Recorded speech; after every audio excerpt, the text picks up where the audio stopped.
নমস্কার, আমি পরেশ কুমার শাস্ত্রী। আজকে একটা ছোট্ট হস্তরেখা নিয়ে এসেছি।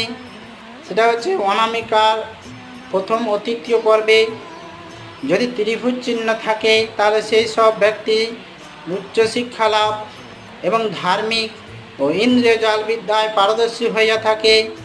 যদি প্রথম পর্বে অনামিকার প্রথম পর্বে ত্রিভুজ চিহ্ন থাকে তাহলে সেই অতি সৌন্দর্য বিদ্যায় পারদর্শী হয়।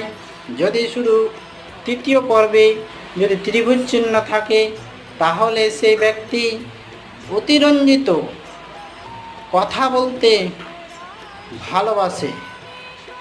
নমস্কার, যাদের হাতে এইরকম চিহ্ন আছে তারা অবশ্যই বিচার করে নেবেন।